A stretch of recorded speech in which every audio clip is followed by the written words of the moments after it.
I am just thrilled to be having this next conversation with three climate champions, all of them Republican, former congressmen, Bob Inglis, Curbelo, and Ryan Costello. Thanks so much to all of you for being here. We're going to move quickly because this is a quick segment and we don't have a lot of time. Bob, my good friend, it's so good to see you. You know, you recently published an op-ed, some of you may have seen in Fox News, calling out Ken Paxton, Attorney General of Texas, for mandating investments and instead of calling for protecting the free market. And I'm wondering, as a conservative Republican, what's your sense of the need for Republicans to stand up for the freedom to invest? You know, I think we're in the midst of a populist purge, and sometimes that purge ends up with some principles sort of maligned and really messed up.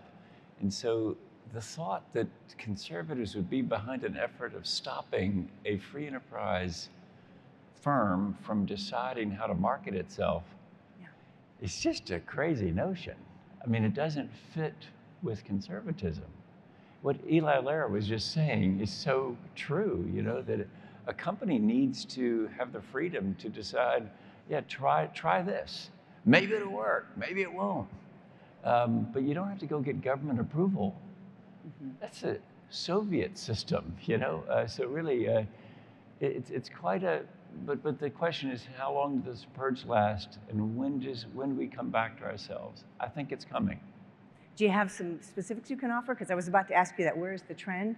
Do you feel like more of your conservative colleagues are listening to your message? Yeah, I think we're starting to see people realize that the populist purge has some real problems with it. You know, when you try to cancel Jimmy Kimmel, there's really like something rings in the memory about, wait a minute, people are supposed to be able to say what they want to say. And then conservatives sort of join with good-spirited liberals and say, wait a minute, no, this is not the way we live. And so this is the moment, I think, in what this freedom to invest is so crucial in an American system that is we're the innovators of the world. And to have somebody sort of trying to direct companies from a position as Attorney General of some state, that's a really weird spot for a conservative to be. Yeah, for sure. Thank you, Bob. Carlos, you have been a climate champion for a very long time. Our office gave you an award for your bipartisanship back in 2015. You were part of the Bipartisan Climate Solutions Caucus, and you've started the Climate Solutions Foundation. I'm wondering, what is your sense, thinking broadly about what Republicans need to do when it comes to climate and clean energy advocacy? And again, picking up on the investment question that Bob raised, you know, what is your guidance for your conservative allies and especially your moderate Republicans on this front? What should they be doing and saying? Sure, Ann. Look, I think we've come a long way. For a long time, this conversation about the environment and climate was about sacrifice and what humanity and businesses and individuals needed to sacrifice.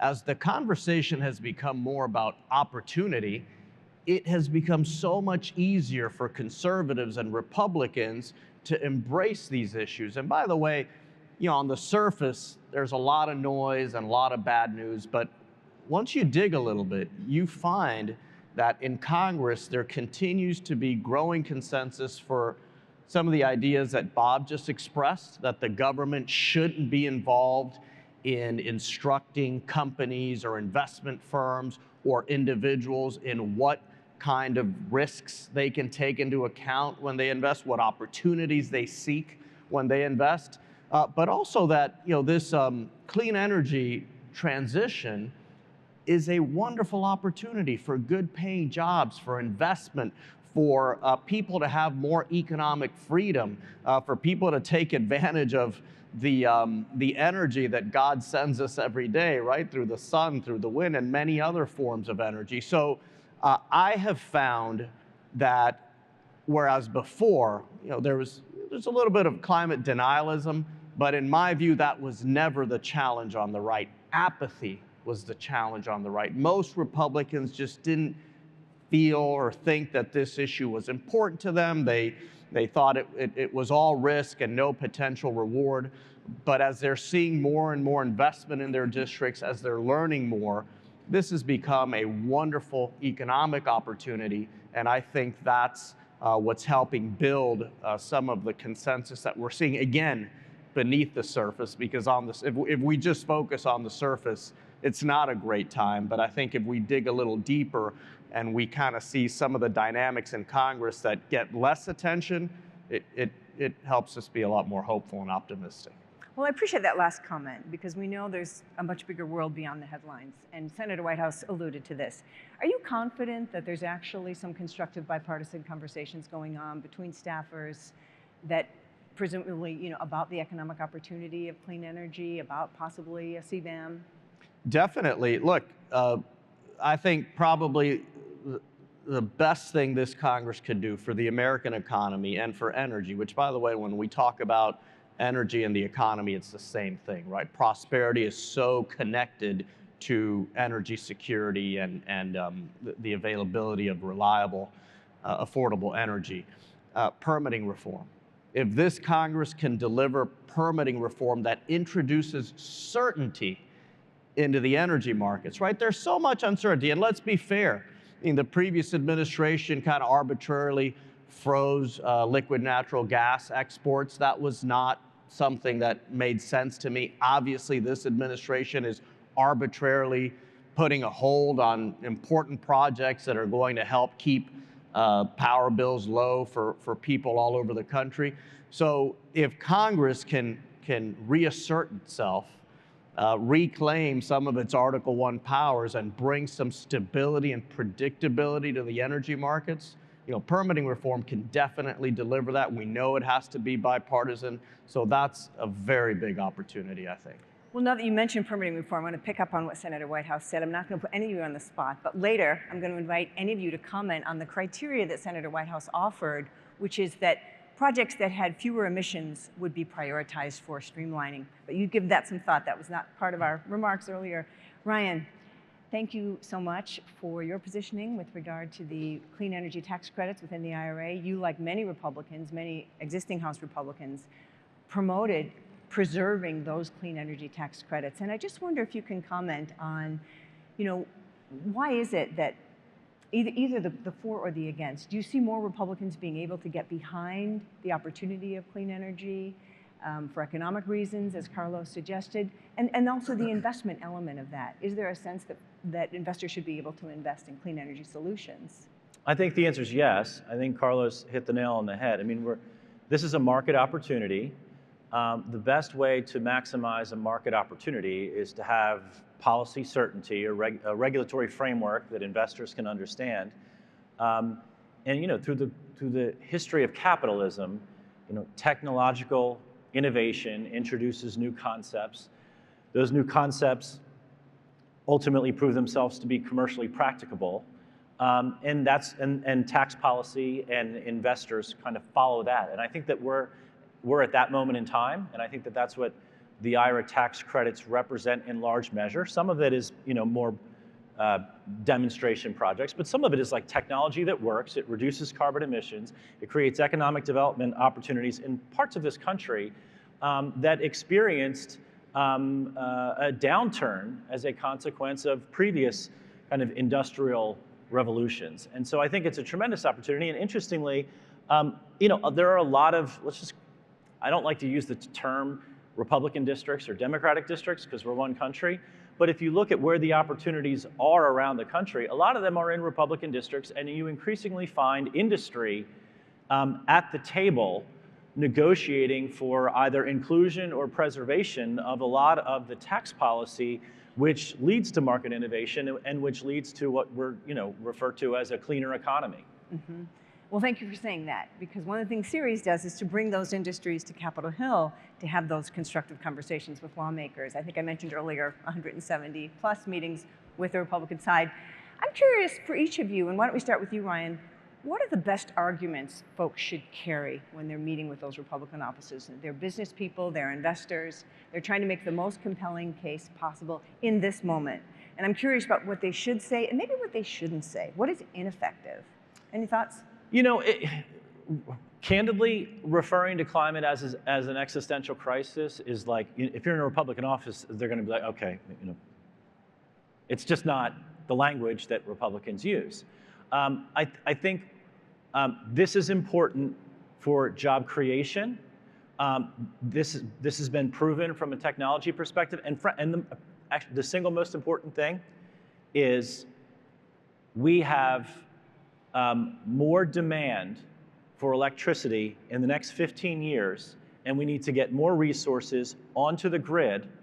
And these tax credits represent investment opportunity in creating a more resilient and reliable electricity future for this country. And if we don't secure that, two things are going to happen. Electricity prices are going to go up. We are going to be less geopolitically competitive because there are other countries that just throw stuff on the grid and manufacture things a heck of a lot cheaper than us, and we need to remain competitive in that regard too. Absolutely. Will you come to the Hill with us sometime? That's exactly what we need to say. He's there a lot. Carlos, your thoughts? Same question. If you are a company and you are innovating, investing, I would like you to tell Republicans that you are trying to make as much money as possible for your shareholders. Republicans need to be reminded, need to understand that the clean energy transition is perfectly aligned and compatible with capitalism. If we want to succeed as a nation, if we want to grow, what do entrepreneurs need? Energy. Now more than ever, right? With AI and data centers and electrification, we need energy. So this is about fueling capitalism in the most efficient way possible.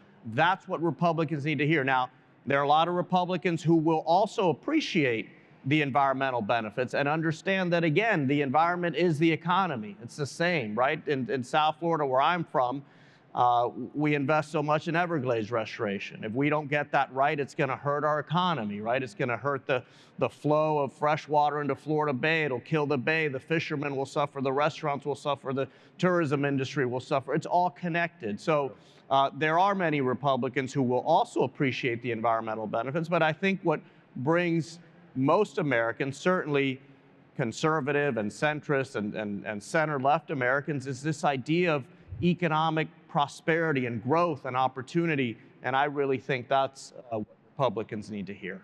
Thank you. That makes perfect sense. Bob, your thoughts? Yeah, I think, you know, we all live in Missouri, apparently, the show me state. So the first thing to do is to show them that something is out there that works. And that's what a lot of companies here can do. The other thing to do is not to suggest that we need to, that we're all going to die next Tuesday, or that we must repent of the capitalistic system, or we must walk and eat bugs.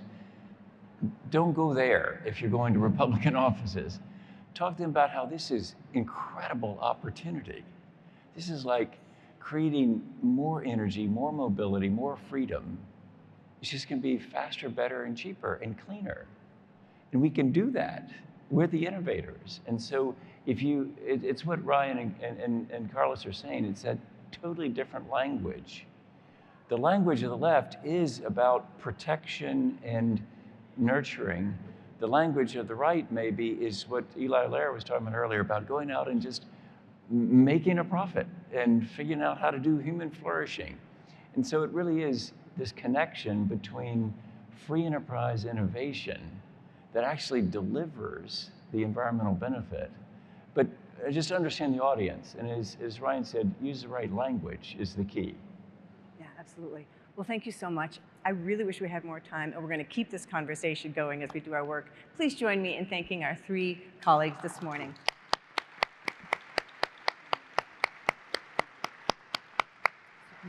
Wonderful. Thank you. All right. Well, we need more like them. That's absolutely sure the case, but we could talk more about that. This concludes the Ceres program for this morning, and thanks so much for your attention. If you're interested in what we talked about, you can go to ceres.org or freedomtoinvest.org for more information. We'd love to connect with you. Ceres is going to continue on the policy front. We're going to continue on the Freedom to Invest front. There's lots of good work to be done. I hope you're leaving inspired, and I hope I get to talk to you throughout the day. Thanks so much for joining us.